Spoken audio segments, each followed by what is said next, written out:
નમસ્કાર વહાલા વિદ્યાર્થી મિત્રો, આજે આપણે ધોરણ 11ના ગુજરાતી વિષયના પાઠ નંબર 11 સીમ અને ઘરના સ્વાધ્યાયનું સંપૂર્ણ સોલ્યુશન જોઈશું. શરૂ કરીએ આપણે પ્રશ્ન નંબર 1થી. નીચેના પ્રશ્નોના એક વાક્યમાં ઉત્તર લખો. પહેલો સવાલ, ધણ ક્યારે ઘર તરફ જાય છે? જવાબ, રાત્રિ થતાં ધણ સીમમાંથી અલોપ થઈને ઘર તરફ જાય છે. બીજો સવાલ, ધણ બપોરે શું કરે છે? ઉત્તર, ધણ બપોરે વડ નીચે બેસીને વાગોળે છે અને ઊંઘના ઝોકા ખાય છે. ત્રીજો સવાલ, વાછરડું આંચળમાં મુખ નાખે છે ત્યારે શું થાય છે? ઉત્તર, વાછરડું આંચળમાં મુખ નાખે છે ત્યારે એના મુખમાં ગાયના ધાવણમાં આખી સીમનું અમૃત સત્વ રેલાય છે. ત્યાર પછી જોઈએ પ્રશ્ન નંબર 2. નીચેના પ્રશ્નોના મુદ્દાસર ઉત્તર લખો. પહેલો સવાલ, ધણની નસે નસમાં સીમ ઘસી રહી છે એમ કવિ શા માટે કહે છે? ઉત્તર, બપોરે ગાયોના ધણ વડ નીચે વાગોળતા હતા અને ઊંઘના ઝોકા ખાતા હતા. ત્યાં અસીમ શાંતિ જાણે હસી રહી હતી.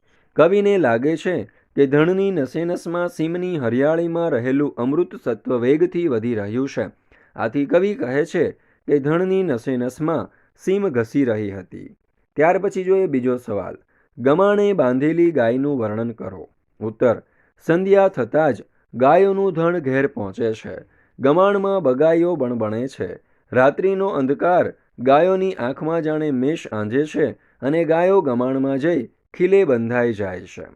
ત્યાર પછી ત્રીજો સવાલ, સોનેટની છેવટની 2 પંક્તિઓનો ભાવાર્થ સ્પષ્ટ કરો. ઉત્તર, સીમ અને ઘર સોનેટમાં પ્રથમ 2 ચતુષ્ક પંક્તિઓમાં કવિએ અનુક્રમે હરિયાળી સીમમાં ચરતી ગાયો, વિશાળ સીમનું દ્રશ્ય, બપોરના સમયે વડના વૃક્ષ નીચે વાગોળતી અને ઊંઘના ઝોકા ખાતી ગાયો, અસીમ શાંતિનું હાસ્ય અને ગાયોની નસે નસમાં જાણે સીમ ઘસી રહી હોય એવા દ્રશ્યોના વર્ણન સાથે ત્રીજા ચતુષ્કમાં રાત્રિના અંધકારમાં સીમથી ચરીને ઘેર આવતી ગાયોની આંખમાં મેષ આંજે છે અને ગાયા ગુમાણમાં ખીલે બંધાઈ જાય છે.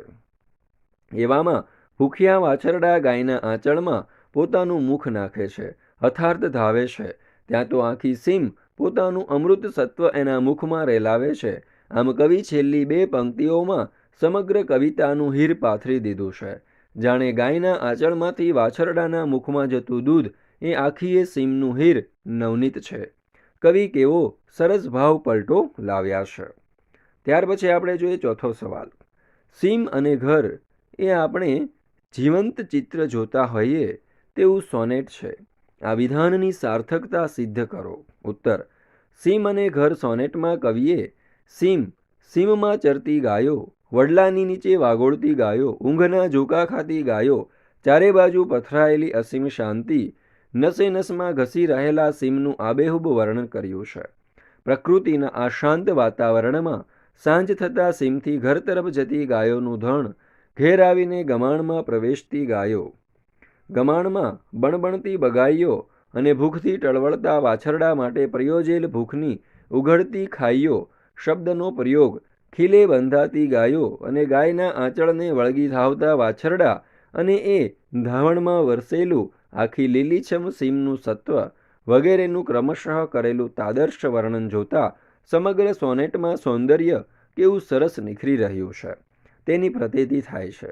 જાણે આપણે જીવંત ચિત્ર જોતા હોઈએ એ રીતે અનેક ચિત્રકાર બનીને કવિએ પ્રકૃતિના સૌંદર્યને ક્રમશઃ નિખારવા ભાવાનુરૂપ છંદ અને લયનો કરેલો પ્રયોગ પણ ધ્યાનાકર્ષક છે. ત્યાર પછી જોઈએ પાંચમો સવાલ, સીમ અને ઘરની કથા વસ્તુ તમારા શબ્દોમાં લખો. તો જોઈએ ઉત્તર, હજી સીમ લીલાછમ છે. એ સીમમાં ગાયો ચરી રહી છે. એ હરિયાળીને પેટ ભરીને ખાવા છતાં હરિયાળી ખૂટે નહીં એટલી વિશાળ સીમ છે.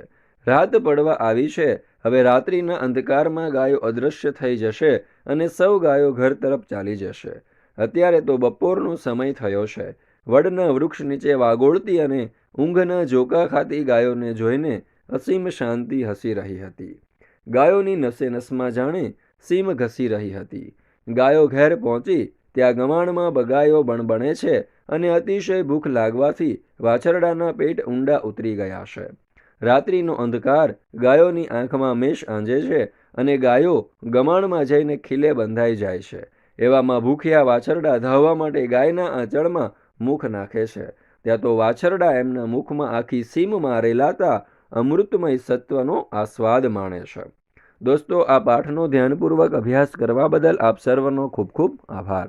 ફરી મળીશું આપણે ગુજરાતી વિષયના એક નવા પાઠના સ્વાધ્યાયના સોલ્યુશન સાથે. આ વિડીયોની લિંકમાં એટલે કે ડિસ્ક્રિપ્શનની અંદર તમને બધા જ ગુજરાતી વિષયના જે પાઠ છે તેના સ્વાધ્યાયના સોલ્યુશનના વિડીયોની લિંક આપવામાં આવેલી છે. તો આ લિંક તમે તમારા દોસ્તો, મિત્રો, ભાઈબંધો, બહેનપણીઓ, સખીઓ વગેરે સાથે જરૂરથી શેર કરજો.